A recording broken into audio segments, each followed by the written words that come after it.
Hello friends, आज हम पढ़ेंगे संविधान की अनुसूचियों के बारे में। मूल संविधान में 8 अनुसूचियाँ थी। वर्तमान का जो संविधान है उसमें 12 अनुसूचियाँ हैं। पहली अनुसूची में 28 राज्य और 8 केंद्र शासित प्रदेशों का उल्लेख किया गया है। दूसरी अनुसूची वेतन भत्तों से संबंधित है। तीसरी अनुसूची में शपथ का उल्लेख किया गया है। तो तीसरी अनुसूची को जो याद कर सकते हो आप ऐसे याद कर सकते हो, शपथ में 3 शब्द हैं और जो तीसरी अनुसूची है वो तीसरे नंबर पर आती है। तो इस तरह से अगर आप याद करना चाहें तो कर सकते हो। जो संविधान की चौथी अनुसूची है उसमें राज्यसभा में सीटों का आवंटन किस तरह से हो, इस चीज़ का उल्लेख संविधान की चौथी अनुसूची के अंतर्गत किया गया है। पांचवी अनुसूची जो है वो अनुसूचित जाति और जनजाति के क्षेत्र में किस तरह से प्रशासन चलाया जाएगा, इसका उल्लेख संविधान की 5वीं अनुसूची में किया गया है।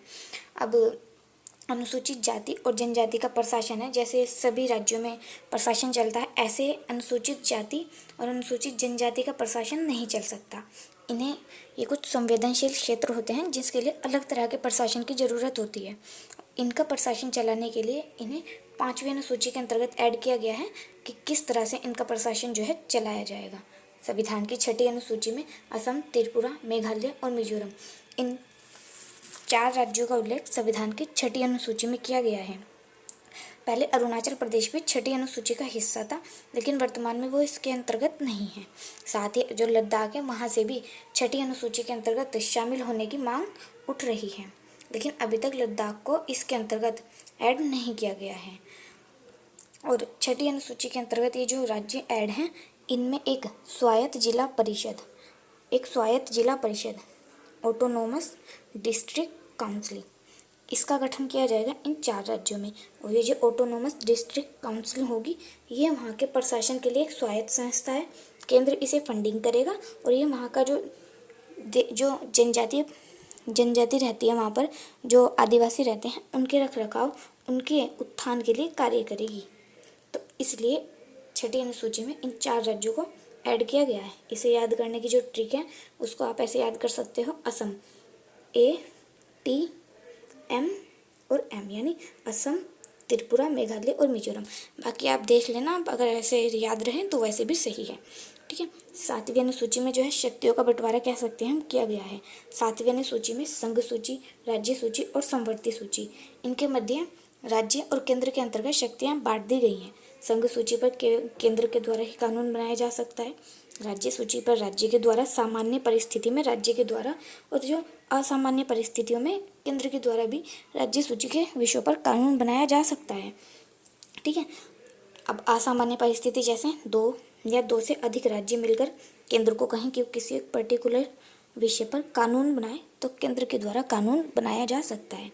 इसके अलावा कोई इंटरनेशनल ट्रीटी हो तो उसे भी किसी राज्य में लागू कराया जा सकता है। इंटरनेशनल ट्रीटी को केंद्र किसी भी राज्य में लागू कर सकता है। ठीक है। और ये संघ सूची के जो विषय हैं, संघ सूची में इंटरनेशनल सिक्योरिटी, बैंकिंग, जनगणना, ये सभी संघ सूची के विषय हैं। राज्य सूची के अंतर्गत पुलिस राज्य सूची का विषय है। शिक्षा भी पहले राज्य सूची का विषय थी, लेकिन इसको 42 कॉन्स्टिट्यूशन अमेंडमेंट से निकालकर समवर्ती सूची में डाल दिया गया है। समवर्ती सूची ऐसी सूची है जिसपे केंद्र और राज्य दोनों कानून बना सकते हैं, लेकिन यदि एक ही टाइम पर केंद्र, सेंट्रल और जो स्टेट है उन्होंने कानून बना दिया तो जो केंद्र के द्वारा कानून बनाया जाएगा वो ज़्यादा प्रभावी होगा। 8वीं अनुसूची में भाषाएं हैं और जो मूल संविधान था उसमें 8वीं अनुसूची अंतिम अनुसूची थी। 8वीं अनुसूची में भी मूल रूप से मात्र 14 भाषाएं थी। उसके बाद संविधान संशोधन के माध्यम से इसमें भाषाओं को ऐड किया गया और वर्तमान में इसमें 22 भाषाएं हैं। तो चलिए देख लेते हैं कि किस संविधान संशोधन के माध्यम से कौन सी भाषा को जोड़ा गया। ठीक है। तो 21वें संविधान संशोधन के माध्यम से संविधान में सिंधी भाषा को जोड़ा गया, जो कि हमारी 15वीं भाषा के रूप में आई। 21वें संविधान संशोधन से संविधान में सिंधी भाषा को जोड़ा गया।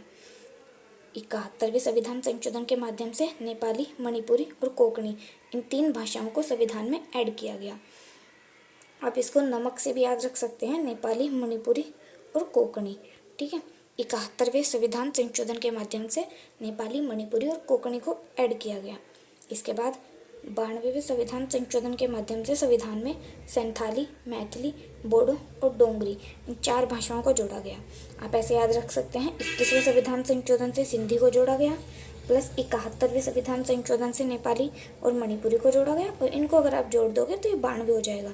और 92वें कॉन्स्टिट्यूशन अमेंडमेंट से संथाली, मैथिली, बोडो और डोंगरी इन 4 भाषाओं को संविधान में ऐड किया गया, और वर्तमान में संविधान में 22 भाषाएं हैं। तो जो 8वीं अनुसूची थी वो मूल संविधान में अंतिम अनुसूची थी। इसके बाद जो अनुसूची आई यानी 9वीं अनुसूची वो पहले संविधान संशोधन के माध्यम से आई, और पहला संविधान संशोधन भूमि सुधार से संबंधित था।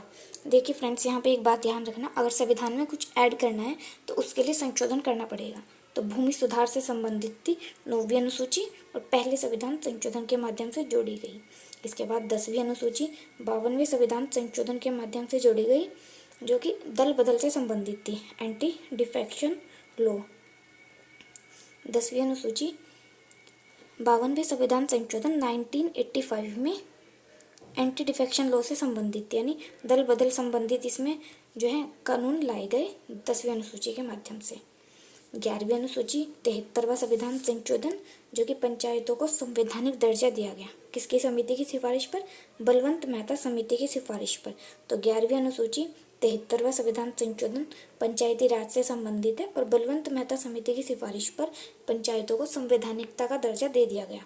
इसके बाद 12वीं अनुसूची 74वां संविधान संशोधन नगर पालिकाओं से संबंधित थी, और जो लोकल बॉडी है वो 12वीं अनुसूची के अंतर्गत ऐड की गई हैं। तो फ्रेंड्स, आई होप कि आपको ये समझ आया हो। अगर वीडियो पसंद आई है तो प्लीज़ वीडियो को लाइक कर देना, और ऐसे ही नॉलेजेबल वीडियोज़ के लिए चैनल को सब्सक्राइब भी कर सकते हो।